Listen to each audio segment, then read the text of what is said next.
બાર રાશિના જાતકો માટે આગામી અઠવાડિયું ફળકથન કેવું રહેશે એ વિશે તમામ માહિતી અને માર્ગદર્શન પૂરું પાડવા ન્યૂઝ સિટી ગુજરાતીના સ્ટુડિયો પર ઉપસ્થિત છે બેજાન દારૂવાલાના પુત્ર જાણીતા જ્યોતિષ અને સેલિબ્રિટી એસ્ટ્રોલોજર ચિરાગ બેજાન દારૂવાલા. આપનું સ્વાગત છે જ્યોતિષ ચક્રમાં. શ્રી ગણેશાય નમઃ. સૌપ્રથમ ચિરાગભાઈ વાત કરીએ તો દર્શક મિત્રો આગામી અઠવાડિયાનું દર્શક મિત્રોનું ફળકથન સાંભળવા માટે બેઠા છે. તો આપણે રાશિફળની વાત કરીએ. પ્રથમ 6 રાશિ છે તેમનું આગામી રાશિફળ કેવું રહેશે? શ્રી ગણેશાય નમઃ. નમસ્કાર મિત્રો, કેમ છો? મજામાં છો? ઉમ્મીદ રાખું છું કે આપ બધા એન્જોય કરતા હશો, મજામાં હશો. મિત્રો, હું છું ચિરાગ દારૂવાલા. આપણે દર રવિવારે સવારે મળીએ છીએ અને હું આપ બધાને આગ્રહ કરીશ કે આપ અમારી સાથે દર રવિવારે સવારે જોડાઓ. જરૂરથી આપણને કંઈક ને કંઈક લાભ થશે. તો મિત્રો, આજે આપણે વાત કરીશું આવનારું અઠવાડિયું એટલે કે 12 મઈથી 18 મઈ 2024નું અઠવાડિયું આપ બધા માટે કેવું રહેશે. શરૂઆત કરીએ મેષ રાશિથી. ગણેશજી કહે છે મેષ રાશિના જાતકો, બુધના ગોચરના કારણે તમને તમારા વ્યવસાયમાં તરક્કી જોવા મળશે. તમને સારા ઇન્વેસ્ટર્સ, નવા પાર્ટનર્સ મળી શકે છે. પ્રોપર્ટીના ખરીદ વેચાણમાં ધ્યાન રાખવાની જરૂરત છે. પૈસા સંબંધિત બધી જ ડિસિઝન જે છે એ તમને પોતાને લેવાના રહેશે. કોઈના ભરોસે બેઠા ના રહેતા મેષ રાશિના જાતકો. જો કોઈના ભરોસે બેઠા રહેશો તો તમારો ભરોસો તૂટી શકે છે. પ્રેમ સંબંધમાં ગેરસમજ પણ થઈ શકે છે. એટલે કોઈ પણ પ્રકારનું ઇમ્પોર્ટન્ટ ડિસિઝન પર્સનલ લાઈફમાં ના લેતા મનને શાંત રાખીને સમયને જવા દો અને મનને શાંત રાખીને જો કાર્ય કરશો તો ખરેખર તમને મજા આવશે. મેષ રાશિના જાતકો, હેલ્થ ઇશ્યુઝ જે ચાલી રહ્યા હતા એનું કદાચ નિરાકરણ, એનું તમને સોલ્યુશન મળી શકે છે. આ અઠવાડિયું આપણા માટે સારું છે, એન્જોય કરો. બીજી રાશિ વૃષભ રાશિ. ગણેશજી કહે છે વૃષભ રાશિના જાતકો, અત્યારે નહીં તો ક્યારેય નહીં. જે કરવું છે, જેવી રીતે કરવું છે કરી નાખો. ઇન્ટરવ્યૂમાં યુવાનોને સારી સફળતા જોવા મળી શકે છે. પ્રોપર્ટીમાં, કમર્શિયલ પ્રોપર્ટીમાં રોકાણ આપણા માટે ફાયદાકારક રહેશે. સ્વભાવમાં ધીરજ અને સંયમ જાળવી રાખજો. દાંપત્ય જીવન સારી રીતે રહેશે. નોકરિયાત લોકોને, જે લોકો નોકરી કરી રહ્યા છે, સારી ઓપોર્ચ્યુનિટીઝ મળી શકે છે. ગ્રોથ મળી શકે છે, પ્રમોશન મળી શકે છે. અથવા તો જો તમે પ્રોફાઇલ ચેન્જ એટલે કે એક ડિપાર્ટમેન્ટમાંથી બીજા ડિપાર્ટમેન્ટમાં જવાનો વિચાર કરી રહ્યા છો, ક્યાંક ને ક્યાંક એ અટકી રહ્યું હતું તો એ અડચણો પણ હવે દૂર થઈ શકે છે. વૃષભ રાશિના જાતકો, આ અઠવાડિયું આપણા માટે સારું રહેશે. ત્રીજી રાશિ મિથુન રાશિ. ગણેશજી કહે છે મિથુન રાશિના જાતકો, જો રોકાણ કરવાની યોજનાઓ છે તો અમલમાં મૂકી દો. તમારી મહેનતનું જે પરિણામ છે એ તમને સારું મળશે. મહત્વપૂર્ણ દસ્તાવેજોને સાવધાનીપૂર્વક રાખશો અને જો કોઈ ઇમ્પોર્ટન્ટ ડિસિઝન લેવાનો વિચાર કરી રહ્યા છો તો બુધવારનો દિવસ અને શુક્રવારનો દિવસ આપણા માટે સારું છે. નોકરી કરી રહ્યા છો, સાથે સાથે કંઈક પોતાનું કાર્ય કરવાનું, સ્ટાર્ટઅપ કરવાનું વિચાર કરો છો તો મિથુન રાશિના જાતકો થોડુંક રોકાઈ જાઓ. અત્યારે સ્ટાર્ટઅપ માટે તમારા માટે સારો સમય નથી. એક્સપાન્શન કરવાનું વિચાર કરી રહ્યા છો તો પણ રોકાઈ જાઓ. આ અઠવાડિયું થોડુંક શાંતિથી કાઢશો તો આપણા માટે સારું રહેશે. આ સમજી લો કે આ અઠવાડિયે તમને કંઈક અનએક્સપેક્ટેડ વસ્તુઓ પણ મળી શકે છે. અણધાર્યા કાર્યો થઈ શકે છે, એવા કાર્યો જે કદાચ આપે વિચાર્યા પણ નહીં હોય. લીગલ ડિસ્પ્યુટ ચાલી રહ્યું છે, એમાં સમાધાન થઈ શકે છે. અઠવાડિયું સારી રીતે જશે. ચોથી રાશિ કર્ક રાશિ. ગણેશજી કહે છે કર્ક રાશિના જાતકો, કોઈ પણ કાર્ય કરતા પહેલા થોડુંક પ્લાનિંગ કરીને કરશો તો ખરેખર મજા આવશે. એનું પરિણામ સારું મળી શકે છે. નવું એટલે ચેન્જ આપણા માટે બહુ જ અગત્યનું છે. કોઈ પણ પ્રકારનું પરિવર્તન તમારી પ્રોફેશનલ લાઈફમાં તમને સારા મુકામ ઉપર પહોંચાડી શકે છે.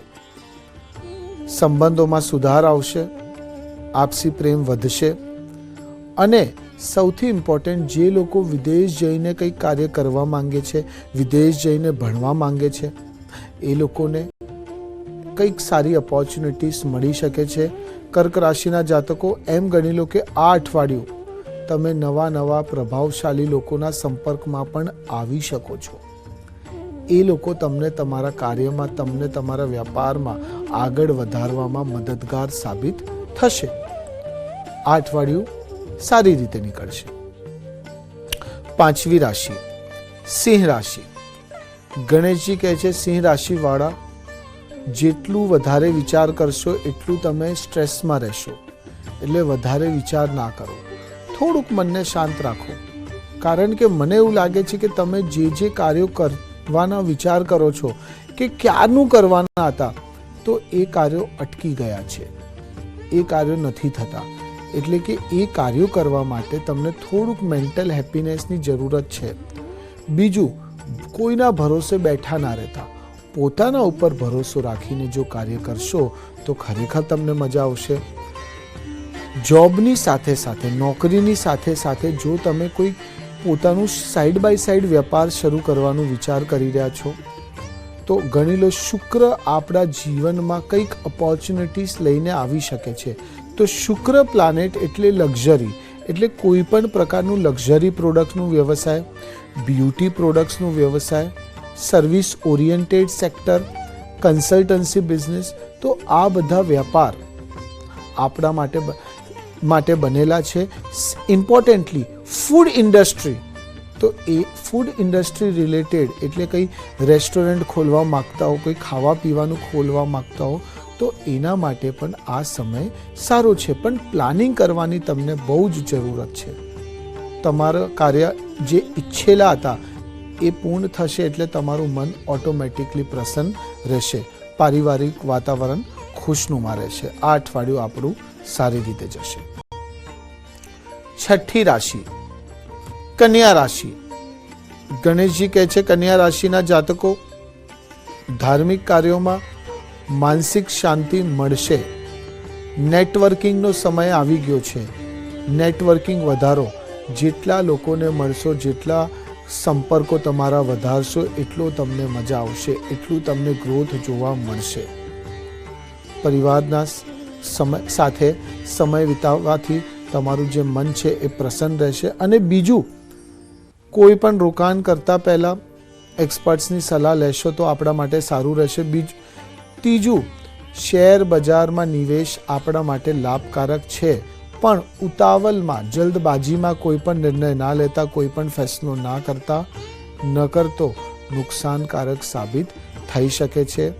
અને સૌથી અગત્ય, જો યાત્રા ઉપર જઈ રહ્યા છો, વાહન ચલાવી રહ્યા છો, તો સાવધાની રાખવાની ખૂબ જરૂરત છે. આ અઠવાડિયું કન્યા રાશિના જાતકો આપણા માટે સારું રહેશે. પણ મારું સૌથી ઇમ્પોર્ટન્ટ એ જ છે કે હવે કરી નાખો, ઢીલું ના મૂકતા, પાછળ પડી જાઓ અને કાર્ય કરો. ખરેખર મજા આવશે તમને. આ અઠવાડિયું આપણું સારી રીતે વીતશે. બિલકુલ ચિરાગભાઈ, ઘણા બધા દર્શક મિત્રો આપણી સાથે જોડાઈ રહ્યા છે, જેમાંથી અમદાવાદથી એક દર્શક મિત્ર ભૂમિબેન જોડાઈ ચૂક્યા છે. ભૂમિબેન, ન્યૂઝ સિટીંગ ગુજરાતીમાં આપનું સ્વાગત છે. આપનો પ્રશ્ન જણાવશો, જન્મ તારીખ જણાવશો. હા, મારે સવાલ ટીવીનો વોલ્યુમ આપ ધીમો કરી અને આપ સવાલ કરી શકો છો.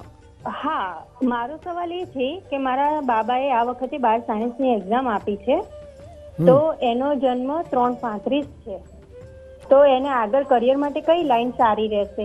જન્મ તારીખ શું છે બાબાની? 24/4/2007.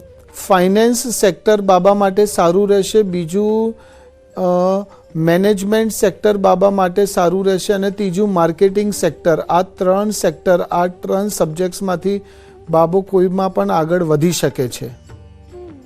બિલકુલ. અને એક દર્શક મિત્ર મુંબઈથી જોડાઈ ચૂક્યા છે, કુણાલભાઈ. કુણાલભાઈ, ન્યૂઝ સિટીંગ ગુજરાતીમાં આપનું સ્વાગત છે. આપનો પ્રશ્ન અને જન્મ તારીખ જણાવશો. મારી જન્મ તારીખ 26/1/1983.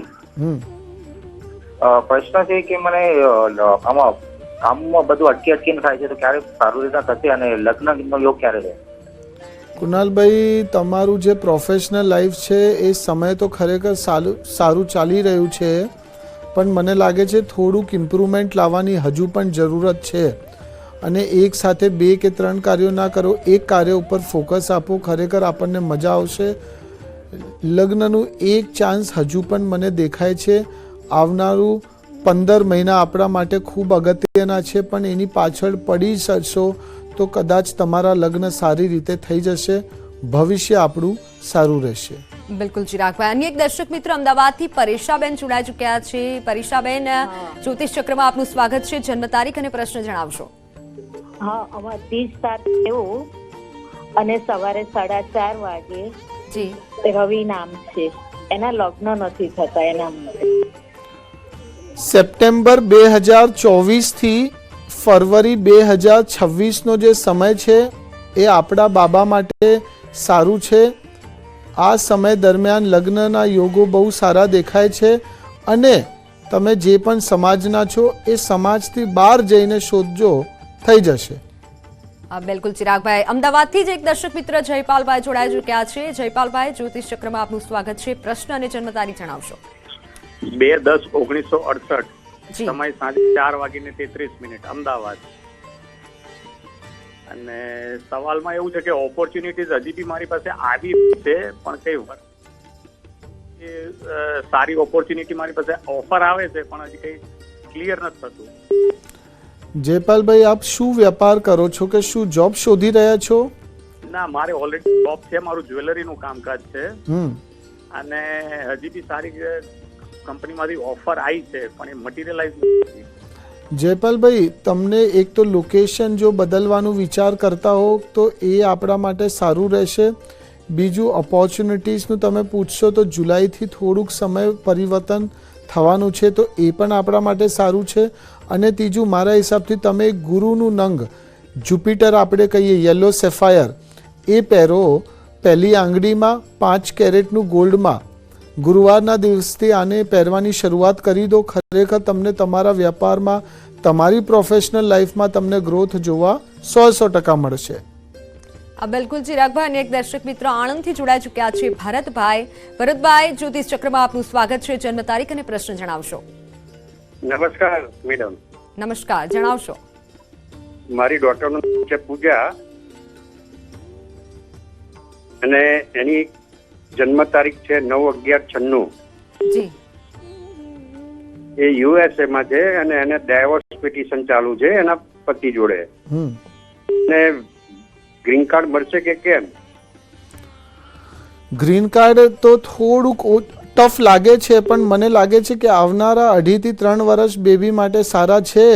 જો બેબી ખરેખર એફર્ટ્સ આપશે તો ખરેખર ગ્રીન કાર્ડ 2026ની આસપાસ મળવાના સારા યોગો છે. બિલકુલ ચિરાગભાઈ. મુંબઈથી એક દર્શક મિત્ર જોડાઈ ચૂક્યા છે, વિશાલભાઈ. વિશાલભાઈ, ન્યૂઝ 18 ગુજરાતીમાં આપનું સ્વાગત છે. પ્રશ્ન અને જન્મ તારીખ જણાવશો. અવાજ આવી રહ્યો છે? પ્રશ્ન અને જન્મ તારીખ જણાવશો વિશાલભાઈ. તો એમનો અવાજ ક્યાંક આપણે સુધી નથી પહોંચી રહ્યો. હાલ અન્ય રાશિની વાત કરીશું, પરંતુ જઈશું એક નાનકડા વિરામ તરફ.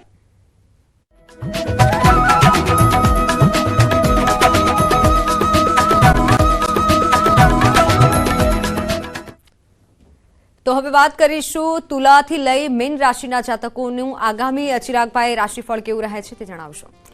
આપણે આવીએ 7મી રાશિ ઉપર, તુલા રાશિ ઉપર. ગણેશજી કહે છે તુલા રાશિના જાતકો, અટકેલા કાર્યો પૂર્ણ થઈ શકે છે. આ અઠવાડિયે તમને તમારા વ્યાપારમાં સારા ઇન્વેસ્ટર્સ, સારા પાર્ટનર્સ મળી શકે છે. સાથે સાથે જે લોકો બીજા રાજ્યમાં જઈને કાર્ય કરવાનું વિચાર કરે છે, બીજા રાજ્યમાં જઈને નોકરી કરવાનું વિચાર કરી રહ્યા છે, સારી તકો એમને મળી શકે છે. નવી ઓપોર્ચ્યુનિટીઝ મળી શકે છે. મહત્વપૂર્ણ કાર્યોમાં તમારા પાર્ટનરની, તમારા જીવનસાથીની સલાહ અવશ્ય લેજો. તમને ખરેખર તુલા રાશિના જાતકો આ અઠવાડિયે તમારા જીવનમાં કંઈક નવું થઈ શકે છે. જે લોકો ફાર્મા સેક્ટરથી જોડાયેલા છે, જે લોકો લિક્વિડ પ્રોડક્ટ્સનો વેપાર કરી રહ્યા છે, મેન્યુફેક્ચરિંગ સેક્ટર સાથે જોડાયેલા છે, કોઈ પણ પ્રકારનું ઇલીગલ કાર્ય ના કરતા, જે કરો એ લીગલી કરજો. ખરેખર તમને લાભ મળશે. આપણે આવીએ 8મી રાશિ ઉપર વૃશ્ચિક રાશિ ઉપર. ગણેશજી કહે છે વૃશ્ચિક રાશિના જાતકો, આ અઠવાડિયે સફળતા તમારા દ્વાર પર આવી શકે છે. આ અઠવાડિયે તમે મનની વાત સાંભળશો અને મહત્વપૂર્ણ નિર્ણયો પણ લેશો. ઉતાવળમાં કોઈ પણ પ્રકારનો નિર્ણય ના લેતા, ઉતાવળમાં કોઈ પણ પ્રકારનું રોકાણ પણ ના કરતા. જો તમે તમારા રિલેશનશિપને નેક્સ્ટ લેવલ ઉપર લઈ જવાનો વિચાર કરી રહ્યા છો તો આ અઠવાડિયું એના માટે સારું રહેશે. કંઈક નાની મોટી અડચણો, કંઈક નાના મોટા ડિસ્પ્યુટ્સ થઈ શકે છે, પણ મારું સજેશન એ છે કે તમે જેટલું પોઝિટિવ રહેશો, જેટલું મનને શાંત રાખશો, એટલું તમને તમારા જીવનમાં, તમારા પર્સનલ લાઈફમાં અને પ્રોફેશનલ લાઈફમાં ગ્રોથ જોવા મળશે. દરરોજ 15 થી 20 મિનિટ મેડિટેશન આપણા માટે બહુ જ અગત્યનું છે. અને સૌથી ઇમ્પોર્ટન્ટ એ છે વૃશ્ચિક રાશિના જાતકો કે તમારા અંદર જે જિદ્દીપણું છે એને કાઢી દો, તો જ તમે આગળ વધી શકો છો. ધનરાશિ, ગણેશજી કહે છે ધનરાશિના જાતકો, જે લોકો મેટલના વ્યવસાય સાથે જોડાયેલા છે, જે લોકો ગોલ્ડ સિલ્વરના વ્યવસાય સાથે જોડાયેલા છે, આયરન સ્ટીલ ઇન્ડસ્ટ્રી સાથે જોડાયેલા છે, એક્સપાન્શન શબ્દ આ અઠવાડિયે આપણા માટે બનેલું છે. એમ ગણી લો કે તમને સારું ગ્રોથ જોવા મળશે. નવા સંપર્કો બનાવવા પર ધ્યાન કેન્દ્રિત કરજો. તબિયત પર થોડુંક ધ્યાન રાખવાની પણ જરૂરત છે. આ અઠવાડિયે ધન રાશિના જાતકો, તમને તમારા અંદર એક અલગ પ્રકારનો જોશ, એક અલગ પ્રકારની ઉર્જા જોવા મળશે. તમારું આત્મવિશ્વાસ છે જબરદસ્ત રહેશે, પણ અતિ આત્મવિશ્વાસ એટલે કે ઓવર કોન્ફિડન્સ તમને નુકસાનકારક સાબિત થઈ શકે છે. તો આ વાતનું પણ ધ્યાન રાખવું જો ખરેખર આપણને મજા આવશે. 10મી રાશિ મકર રાશિ. ગણેશજી કહે છે મકર રાશિના જાતકો, મંગલ અને શનિ તમને તમારા જીવનમાં અચાનક પૈસો આપી શકે છે, અચાનક ગ્રોથ આપી શકે છે. અણધાર્યા કાર્યો તમારા થઈ શકે છે. લીગલ ડિસ્પ્યુટ જે ચાલી રહ્યું છે એમાંથી તમને શાંતિ મળશે, સમાધાન થઈ શકે છે. આવકના સ્ત્રોત વધી શકે છે, પૈતૃક સંપત્તિ મળી શકે છે. મકર રાશિના જાતકો, આ અઠવાડિયે જે લોકો વેપાર કરી રહ્યા છે, જે લોકો વેપારને ઇન્ટરનેશનલ લેવલ ઉપર લઈ જવાનું વિચાર કરે છે, ક્યાંક ને ક્યાંક અડચણો આવતી હતી, એ અડચણો દૂર થઈ શકે છે. સૌથી ઇમ્પોર્ટન્ટ એ છે કે આ અઠવાડિયે યાત્રા આપણા જીવનમાં લખ્યું છે, એટલે કે જેટલી યાત્રા કરશો, જેટલું ટ્રાવેલિંગ કરશો, એટલું ગ્રોથ તમને તમારા પ્રોફેશનલ લાઈફમાં, તમને તમારા વ્યાપારમાં જોવા મળશે. મ્યુચ્યુઅલ ફંડ, શેર બજાર, ઓઇલ ઇન્ડસ્ટ્રી, ફાર્મા ઇન્ડસ્ટ્રી, આ બધામાં તમારું રોકાણ, ઇન્વેસ્ટમેન્ટ તમને સારું રિટર્ન આપી શકે છે. સૌથી ઇમ્પોર્ટન્ટ એ છે કે પાસ્ટમાં તમે જે રોકાણ કરેલું એનું પણ તમને સારું રિટર્ન આ અઠવાડિયે મળશે. 11મી રાશિ કુંભ રાશિ. ગણેશજી કહે છે કુંભ રાશિના જાતકો, આ અઠવાડિયે ચંદ્ર તમારું મજબૂત રહેશે, એટલે કે જે મેન્ટલ સ્ટ્રેસ છે, જે એન્ઝાયટી જેવું હતું એ ધીમે ધીમે દૂર થતું દેખાશે. તમારું મન શાંત રહેશે. ઘરનું વાતાવરણ સુખદ અને શાંતિપૂર્ણ રહેશે. જે વૈવાહિક જીવનમાં મનમુટાવ ચાલી રહ્યું હતું, જે ઝઘડાઓ, જે ડિસ્પ્યુટ્સ ચાલી રહ્યા હતા, એનો પણ સમાપન આવી શકે છે. જમીનમાં રોકાણ આપણા માટે ફાયદાકારક રહેશે. જે લોકો કન્સલ્ટન્ટ છે, બ્રોકર્સ છે, ટ્રેડર્સ છે, એમના માટે પણ આ અઠવાડિયું સારું રહેશે. નવા ઓપોર્ચ્યુનિટીઝ, નવા લોકોના આપ સંપર્કમાં આવશો અને એ લોકો આપણને આગળ વધારવામાં મદદગાર સાબિત થશે. કોઈ પણ ફોન કોલને ઇગ્નોર ના કરતા. 12મી રાશિ મીન રાશિ. ગણેશજી કહે છે મીન રાશિના જાતકો, અત્યારે નહીં તો ક્યારેય નહીં, જે કરવું છે, જેવી રીતે કરવું છે કરી નાખો. કામ કરતાં પણ થોડુંક ધાર્મિક થવાની કોશિશ કરો. કારણ વગર કોઈ પણ વાદ વિવાદમાં ના પડતા. જે લોકો લગ્ન કરવાનું વિચાર કરે છે, સારા પાત્રો નહોતા મળતા, તો કદાચ આ અઠવાડિયે તમને તમારા જીવનમાં સારા પાત્રો મળી શકે છે. સારી ઓપોર્ચ્યુનિટીઝ આવી શકે છે, સારી નોકરી મળી શકે છે. ઘરમાં મહેમાનોના આગમનથી ઉત્સવનો માહોલ રહેશે. આ અઠવાડિયે મીન રાશિના જાતકો થોડુંક શાંતિથી કાઢવાનું છે, ઉતાવળ નહીં કરતા. અને સૌથી ઇમ્પોર્ટન્ટ એ છે કે એક્સપેક્ટેશન, કોઈને સાથે એક્સપેક્ટેશન ના રાખતા, કોઈના ભરોસે ના રહેતા. બાકી કોઈ પણ પ્રકારની ચિંતા કરવાની જરૂર મને લાગતી નથી. બિલકુલ ચિરાગભાઈ, આભાર આપનો જ્યોતિષ ચક્રના કાર્યક્રમમાં માહિતી પૂરી પાડવા બદલ. તો દર્શક મિત્રો, શ્રી ગણેશાય નમઃ. બિલકુલ. તો દર્શક મિત્રો, જ્યોતિષ ચક્રના કાર્યક્રમમાં હાલ બસ આટલું જ. રજા આપશો. નમસ્કાર.